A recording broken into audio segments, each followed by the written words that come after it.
Continuation of Beau Geste. When we returned to the roof, the Arabs had ceased firing completely. Only the sight of a little smoke from their campfires and the occasional scent of wood and burning camel dung betrayed their presence. Yet no one doubted that a chain of watchful sentries ringed us.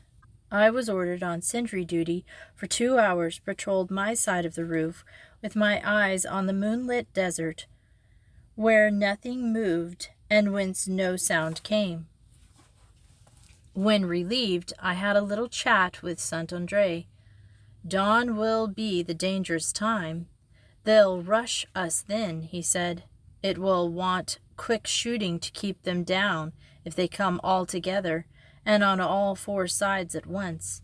But if they fail at dawn, they'll just pepper us all day and tire us out until the next dawn.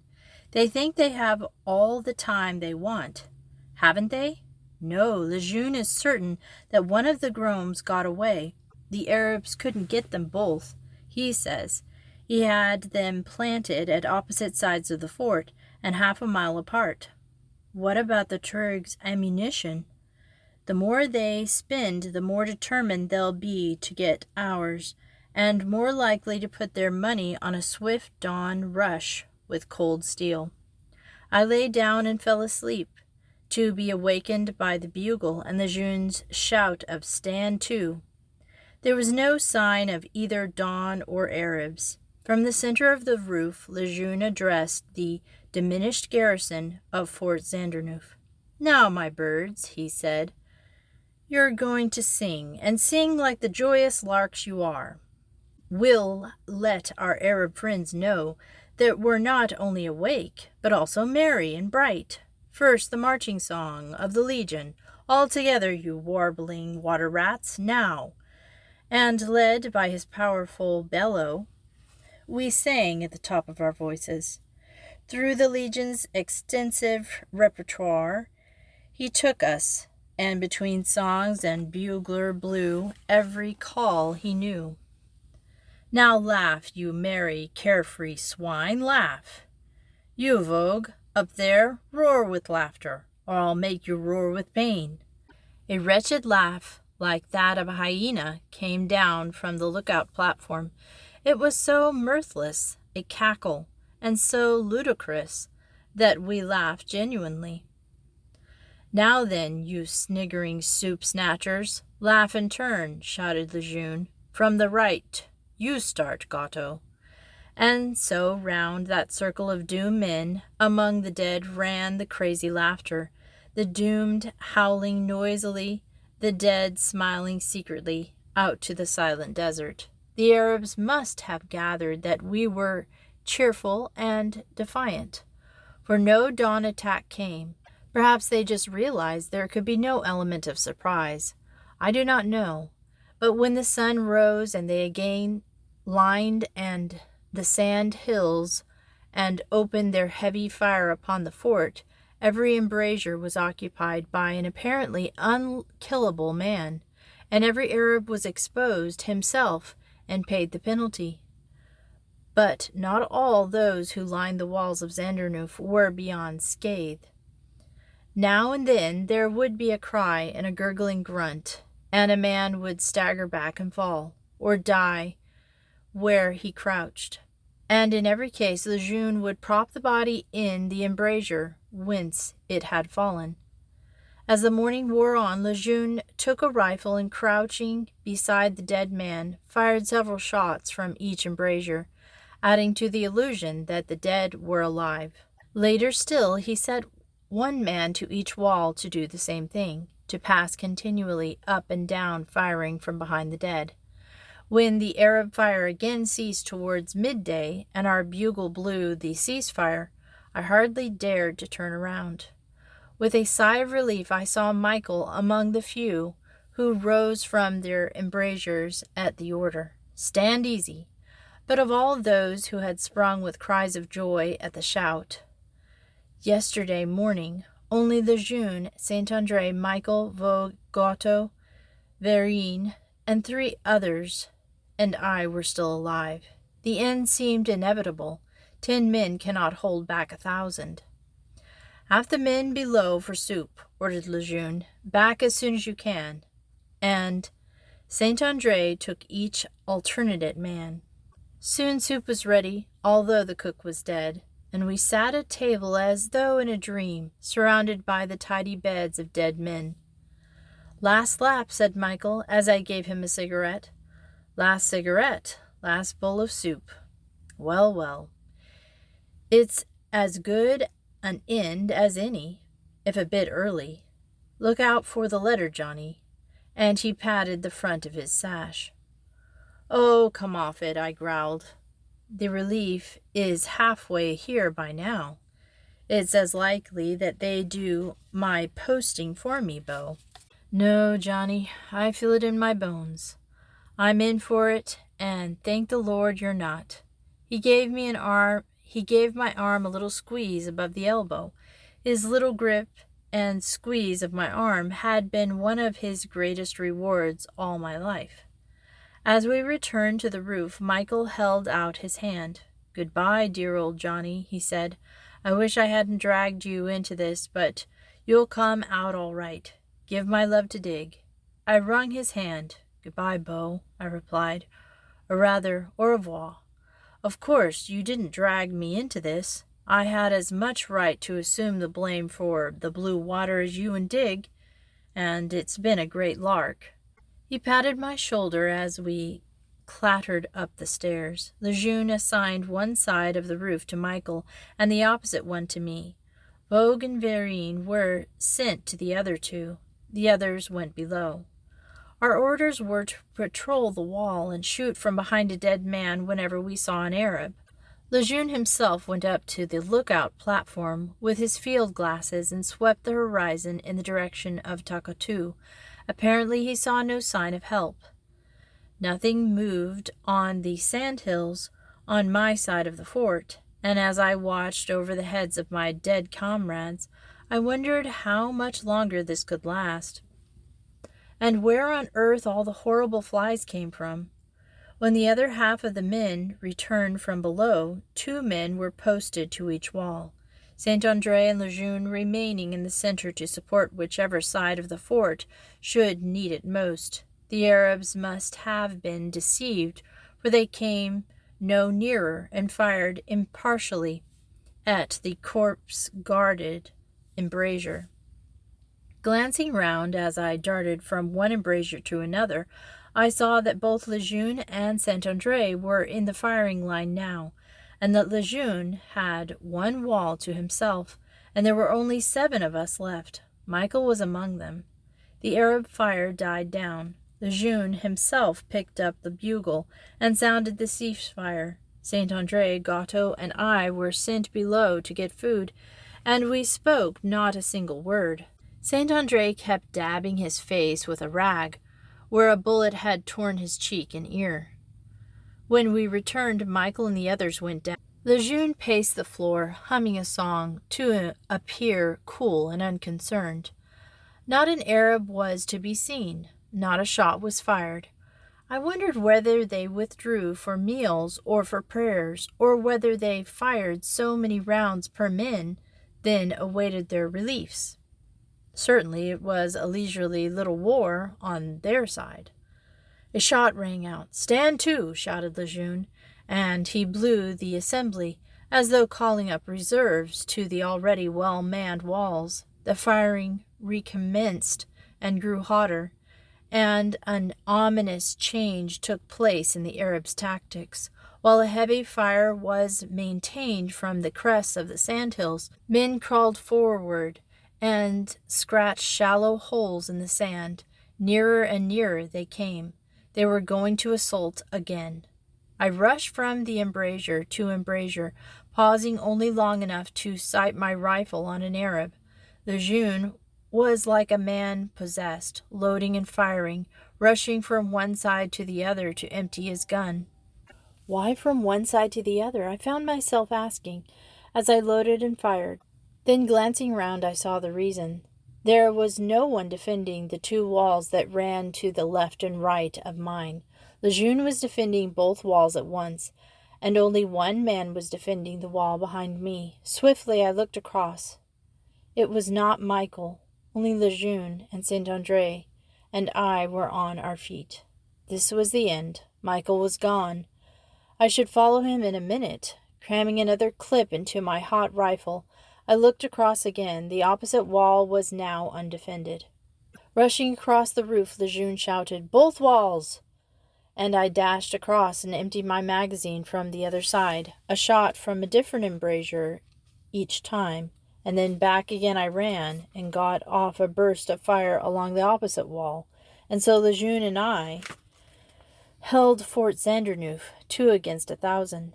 When I was nearly spent, panting like a hunted fox and dripping with sweat, the Arab fire again died, and there was silence, a dreadful silence, after hours of racket. Then I heard Lejeune below the "cease fire," and bawling orders to his imaginary soldiers. "Go below, you, quick," he shouted to me, pointing to the stairs. "Boil coffee and soup, and bring them back here. They may be at us again in a few minutes. If we keep them off till dark, we're saved." I stood staring at where Michael lay on his face in a pool of blood. "Hurry, you swine!" Lejeune roared. As I dragged myself down the stairs, I saw him posing a corpse in an embrasure. One body still lay where it fell. It was Michael's. I stumbled to the cook-house. "Keep them off till dark. We're saved." Did he say? I hadn't the faintest desire to be saved, as I struck a match to light the oil stove beneath the soup kettle. I imagined Lejeune posing Michael's body, perhaps before life was out of it. The thought was unbearable, and I turned to run back upstairs. And as I ran, another thought struck me. Michael's last request and instructions. I must get those letters and the little packet that he had spoken about. I must get Lejeune to leave my brother's body to me. After all, things were different now. Lejeune and I were the only survivors. As I came out onto the roof, Lejeune was bending over Michael. He had unfastened his tunic, torn the lining out of his képi, removed his sash, and opened the pouch of money in his belt. Laying beside Lejeune were 3 or 4 letters and a torn envelope. In his hands was a tiny packet, bound up in the string and sealing wax, and an open letter. I sprang towards him, seeing red, my whole soul ablaze with indignant rage. "So he had no diamond, had he?" the ruffian jeered, holding up the packet and the letter. "You thief! You foul dog!" I shouted. In a second his revolver was at my face. "Stand back, swine," he growled. "Back, I say." I stepped back, and he lowered the revolver. His smile was horrible. "I didn't know that men crept round robbing the dead after a fight, Lejeune," I said. "I thought that was left to the Arab women." "You dirty cur. You should be picking over dustbins in the Paris gutters, not defiling an honorable uniform." Lejeune bared his teeth and laughed. "A fine funeral oration from a jewel thief. Any more sentiments before I blow out what brains you have? I don't want to hurry you unduly out of this pleasant world." "Oh, no. Don't think I want you any longer. The Arabs won't attack again today, and a relief column will arrive at dawn, and then you and the rest of these dogs will be given a hole in the sand, and I shall get a captain's commission and a trip to Paris to be decorated. In Paris, my chatty friend, I shall also dispose of this trifle." And he held up the packet. "A rich man, thanks to you and to this." And as he said the last word, he kicked Michael's body. As I snatched at my sword bayonet and leapt forward, my dazed mind took in an incredible fact. Michael's eyes were open and turned to me. Michael was alive. I would live too, if possible. My hand, still grasping my bayonet, fell to my side. "Good," said Lejeune. "Armed attack on a superior officer, and in the face of the enemy. Excellent. I'll court-martial you myself. I find you guilty, and I sentence you to death. Thus, and the revolver traveled slowly from my face to the pit of my stomach. There! But as Lejeune spoke, Michael's right hand moved. It seized Lejeune's foot. Caught off balance, Lejeune pulled the trigger in the act of looking down. He stumbled, and at the same time I lunged with all my strength and drove my bayonet towards his chest. Then I fell too, and the bayonet was torn from my hand. When I got up, Lejeune was lying on his back, twitching with the blade of the bayonet through his heart. Lejeune was dead, and I was the butcher after all. Chapter 8. A Viking's Funeral. I stooped over Michael. His eyes were still open. "Stout fella," he whispered. "Got the letters?" I told him that he would deliver them in person, and that we were the sole survivors. Relief would come soon, and we should be promoted and decorated. "For stabbing Lejeune?" he smiled. "Listen, Johnny, I'm for it all right. Bled white. Listen. Never stole the sapphire. Tell Dig I said so, and do get the letter to Aunt Patricia.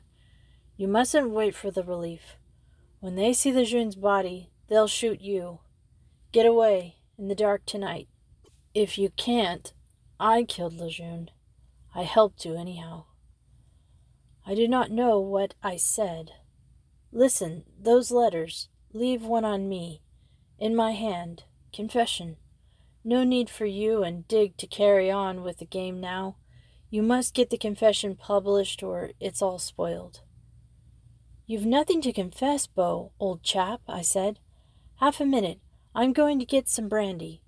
His fingers closed weakly on my sleeve. "Don't be silly, Johnny," he whispered. "Confession's the whole thing. Leave it where it'll be found, or I'll haunt you. Gnaw your neck and go boo in the dark. No, don't go. Promise." "I'm going blind. John, where are you? John, John."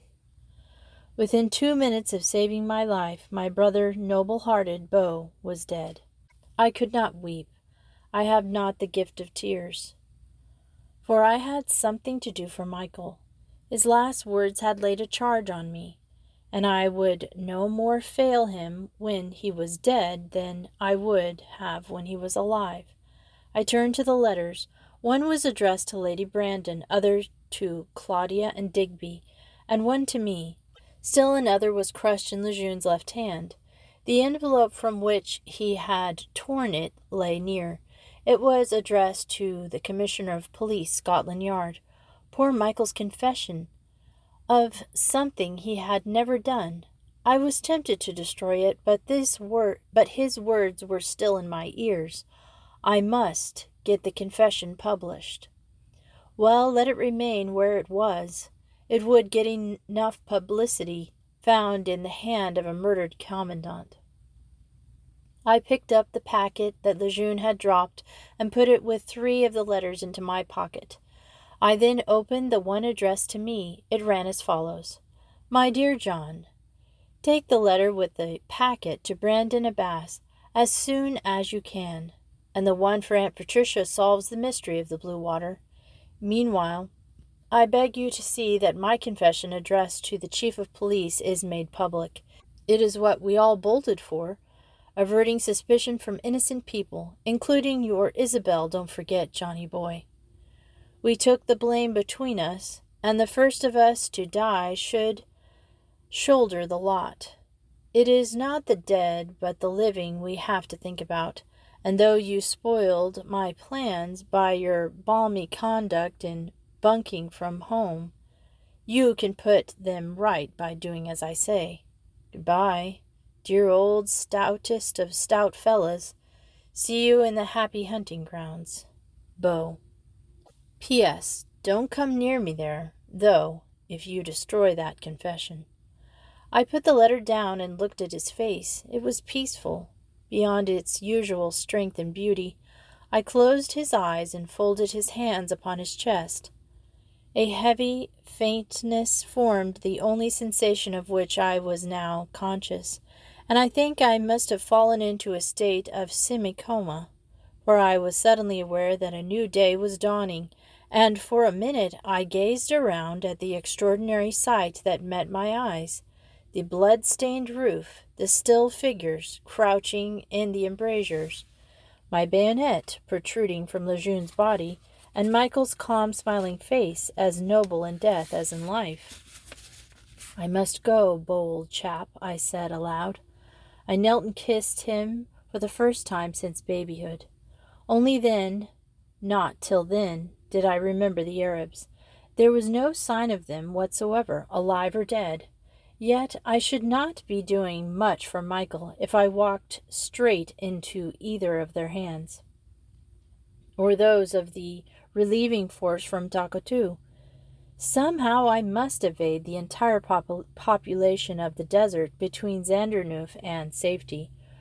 Rising to my feet, I dragged myself down the stairs. I foraged around, filled my water bottle and 3 big wine bottles with water, and then I emptied my knapsack and haversack of everything but a pair of boots, and filled them to bursting with bread and coffee and the bottles of water.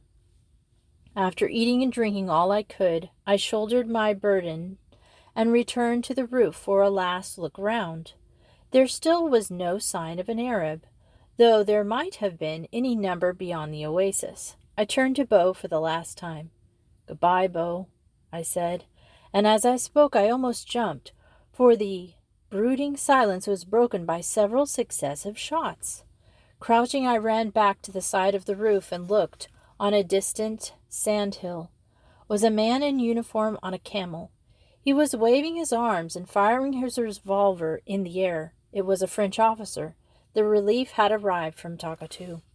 I must escape, or be tried and shot for the murder of my superior officer in the very presence of the enemy. Yes, but what about this enemy? Was this fellow riding straight into a trap of which the uncaptured fort, with its flying flag, was the bait?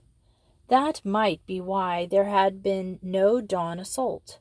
The Arabs might have decided that it would be better to maintain the siege, unseen and unheard, and lure any relieving force, by any appearance of safety, into the marching gaily into an oasis covered by hundreds of rifles, lining neighboring sandhills.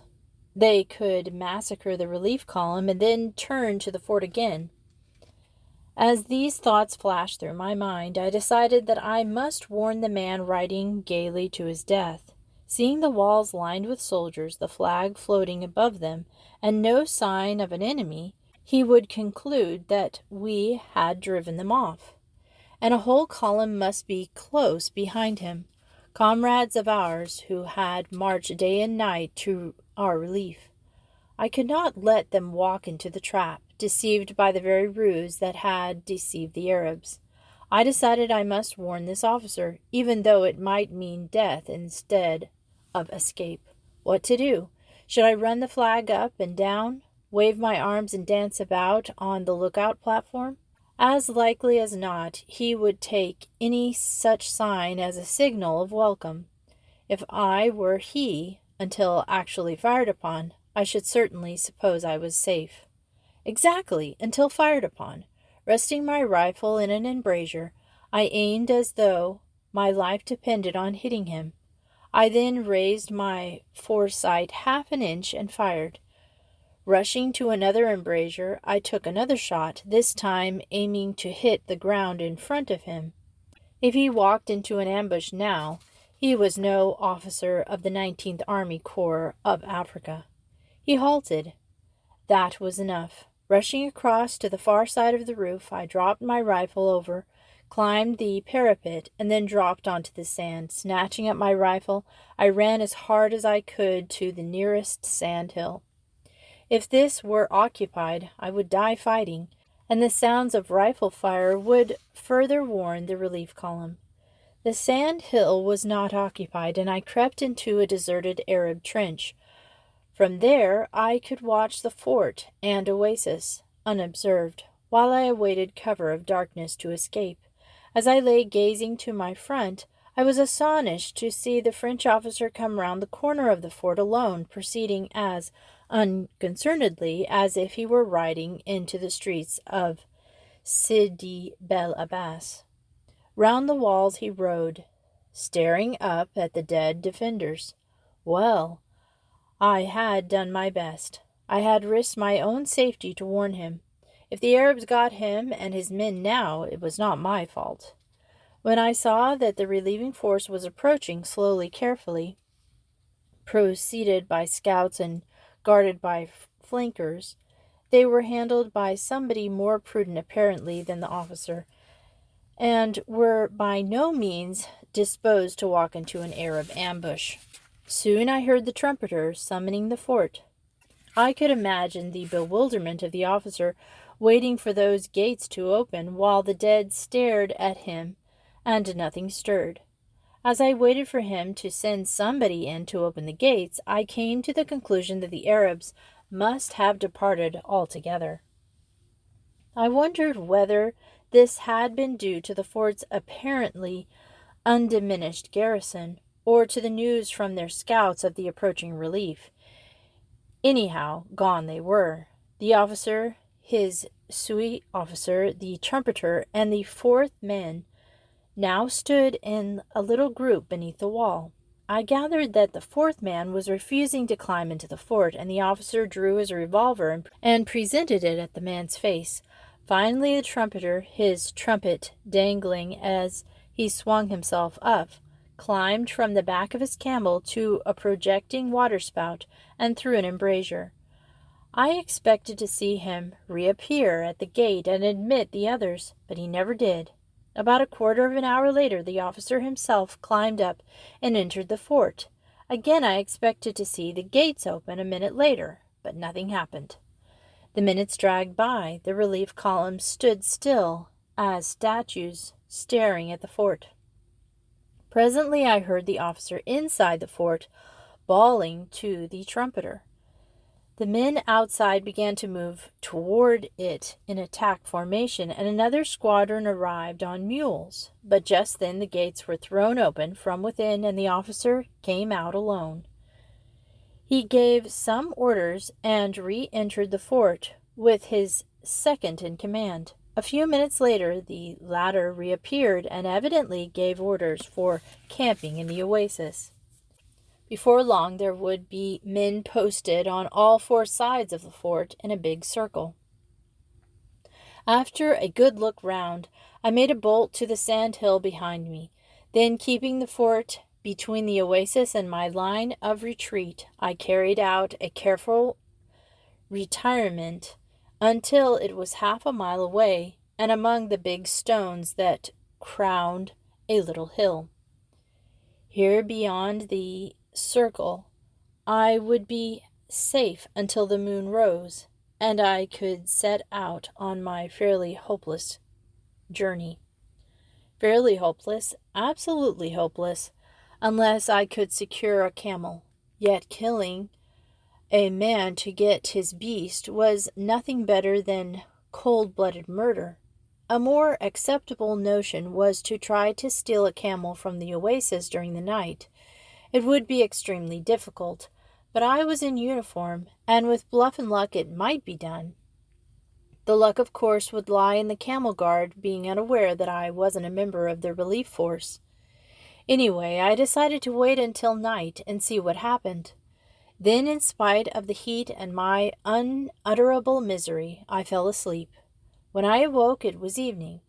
I had been lucky. The nearest man was 1,000 yards to my right, and so placed that there was no fear of my being seen. The sun was setting and the heat was waning, and the fort in the oasis presented a scene of normal military activity, or rather inactivity, for there was little movement. Here and there a sentry's bayonet gleamed in the oasis, and a column of smoke rose from the palms as a cooking fire was lighted. But, inexplicably, so far as I could see, the fort had not been taken over, nor had the dead been removed. The evening wore on, and I crept nearer the fort. I would wait until most of the men were asleep before entering the oasis and boldly demanding my camel to take a message back to Tokotu. Meanwhile, from the crest of a sandhill, I saw that the men were parading outside the oasis. I wondered what this meant. They marched toward the fort, halted and faced into line.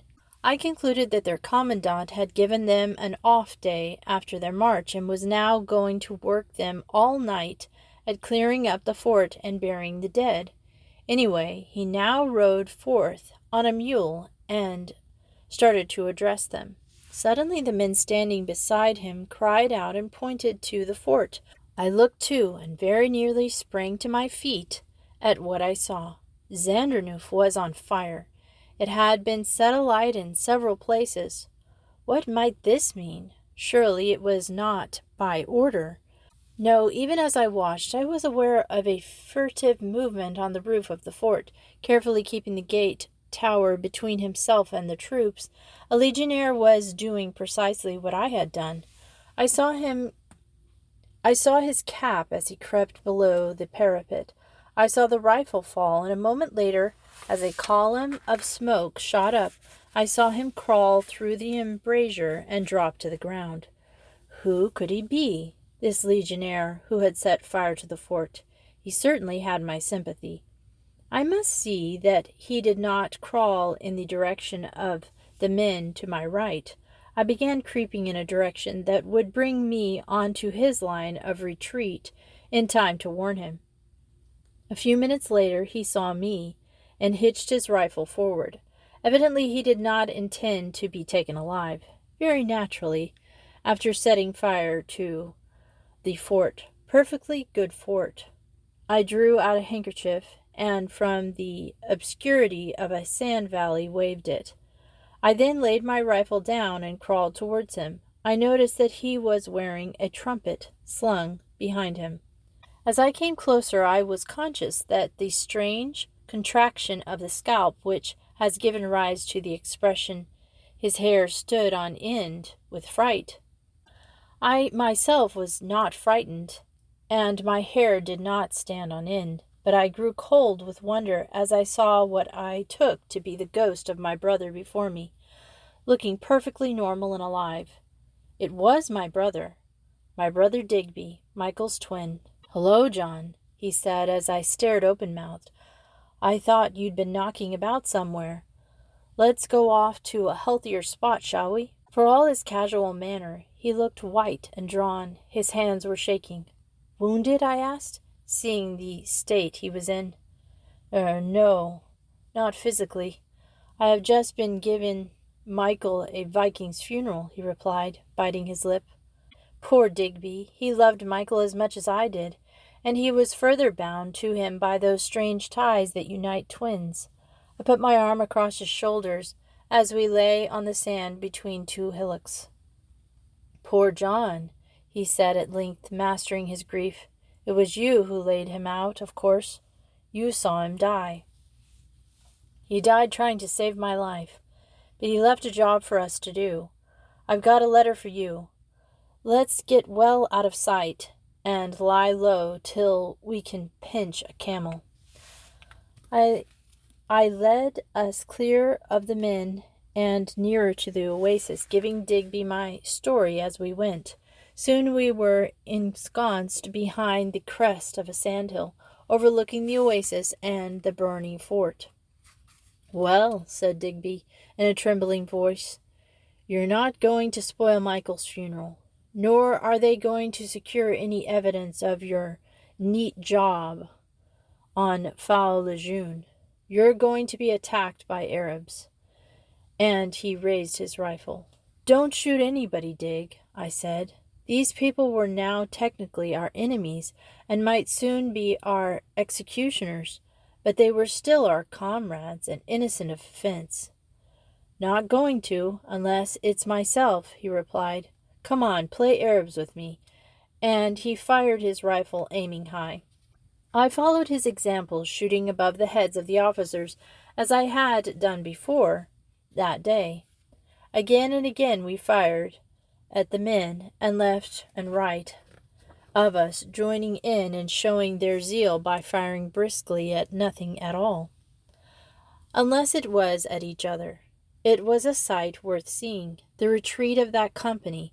At an order from the officer they faced about, doubled to the oasis and went to ground, taking cover so that within a couple of minutes there was nothing to be seen but a dark oasis, to approach which was death.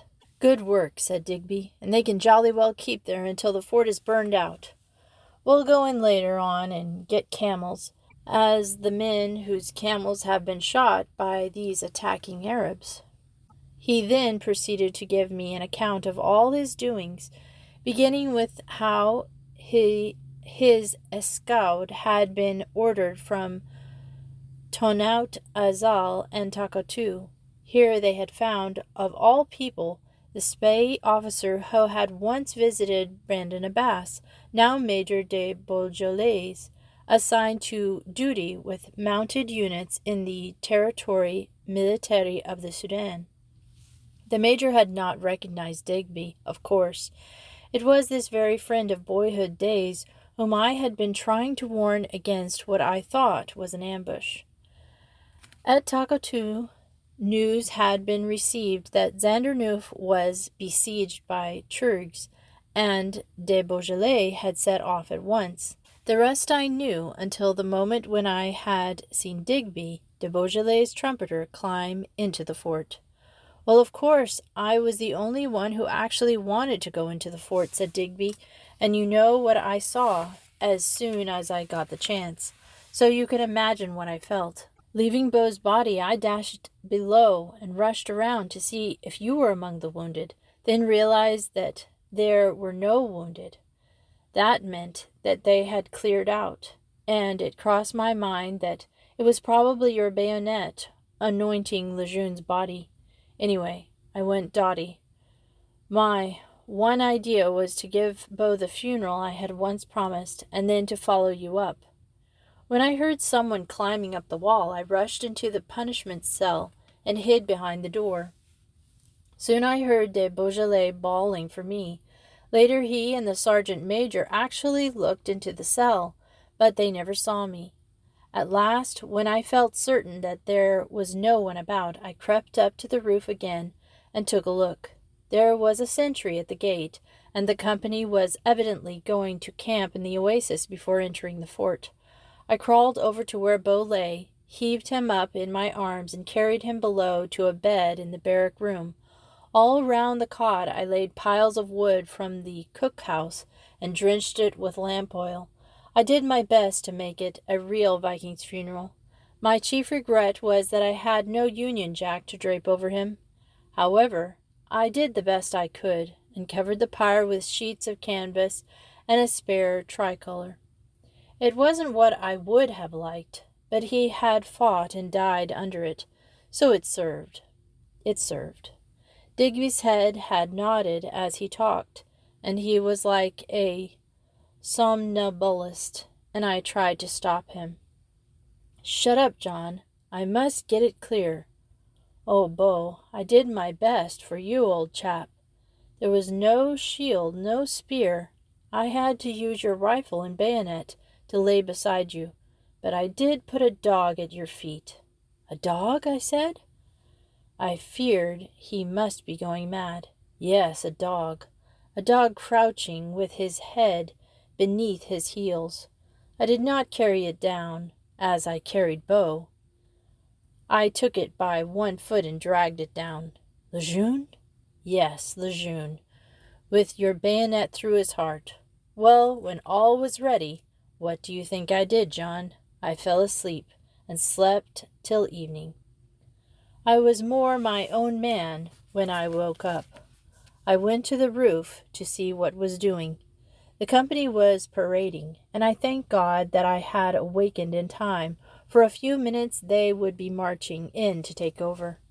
I crept back and set fire to Beau's pyre, and then I poured a can of olive oil, a pile of benches, and I had heaped up in the next room, and set light to that.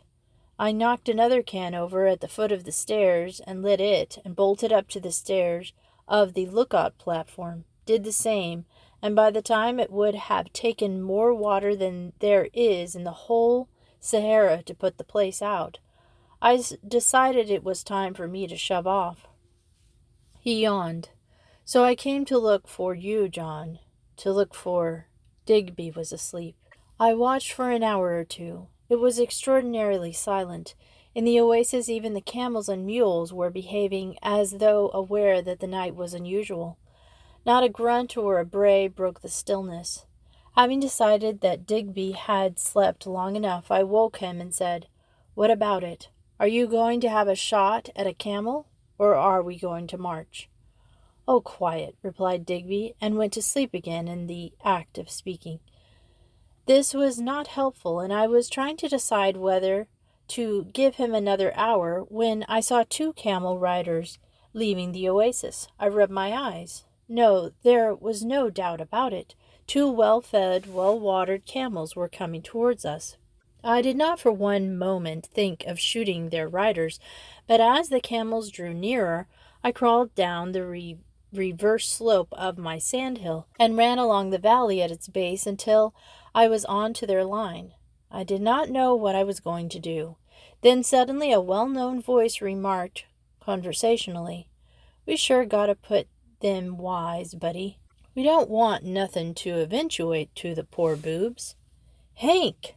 I yelped in glee and thankfulness, and he and Buddy turned their camels towards me. "Here's one of the mysteries, boys, anyhow," said Hank. Between 2 sandhills, Hank and Buddy brought their camels to their knees and dismounted. Both wrung my hands in a painful and most delightful manner. "Excusin' a personal question," said Buddy, "but was it you as had the accident with the cigar lighter and caused arsenical proceedings?" "No," I said, "it was Digby." "Then I would sure like to shake him by the hand," said Hank. "Is he around?" "Having a nap over there," I replied. "The other bright boy, too?" asked Buddy. "And where's Lejeune? Hey, you taken Papa by the ear and led him out into the garden to admire the fire?" As quickly as possible, I told him what had happened, of Michael's death and the funeral. "He was all wool and a yard wide," said Buddy, "and I felt Michael might have had worse epitaphs." A brief silence fell upon us. Then, "Gee," said Hank, "such a nice quiet boy, too, always behaving like there was a party. Then one of 'em kills the big noise and the other sets the whole gosh dang outfit afire." As I led the admiring Americans to where Digby was sleeping, I asked where they were going. "Well, we were sent looking for some fellers from Takatu," replied Hank. "Old man Beaujolais allows they'll run into an Injun ambush if they ain't put wise. I wonder the Injuns didn't get you too when they shot us up," he added. "We were the Arabs," I confessed with modest pride. "We shot rapid fire, then the men obligingly joined in."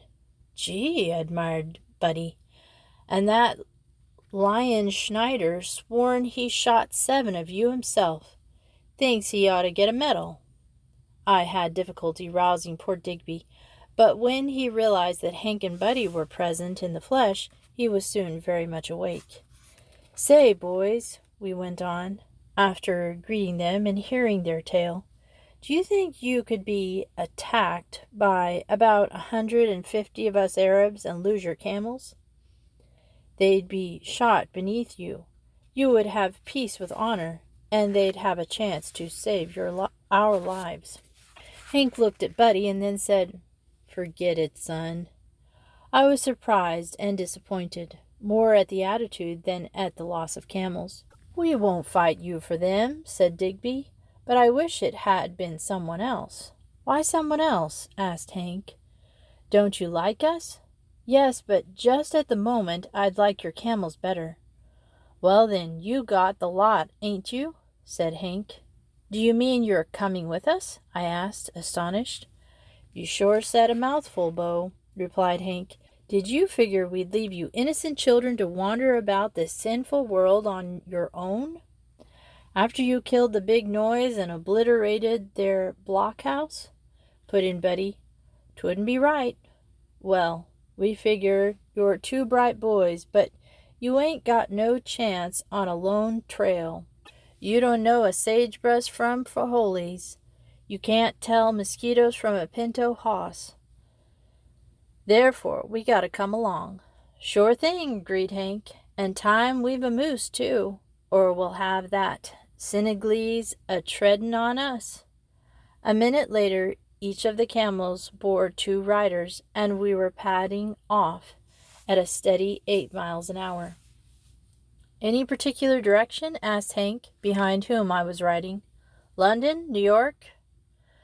All the same to me. What about it, Dig? Said I. We've got to go out of French territory. And where's water? Replied Digby. I should say the nearest oasis would be a sound objective. If there's a pursuit, they'd take the line northwest for Morocco, I pointed out. I vote for the opposite direction and a beady eye on our fellow men. Where there are Arabs, there'll be water somewhere about. Sure, said Hank, but first turn Injun-see. Get Injun glad rags and live like they does. We're well armed and got our health and strength and hoss sense, and from which I gathered that Hank firmly advocated our early metamorphosis into Arabs and the adoption of Arab methods. We should not only turn Arab, but should prey upon the Tuaregs as the Tuaregs preyed upon the ordinary desert dwellers. It seemed a sound plan, if difficult of application. However, I had infinite faith in the resourcefulness and courage of the two Americans, and reflected that if anybody could escape from this predicament, it was these men, familiar with almost equal terrible American deserts. I vote we go southwest, said Digby. We're bound to strike British territory and fetch up in Nigeria sooner or later. And we will read the last chapter next Friday or Saturday. And thanks for listening to Miss Retro Reads.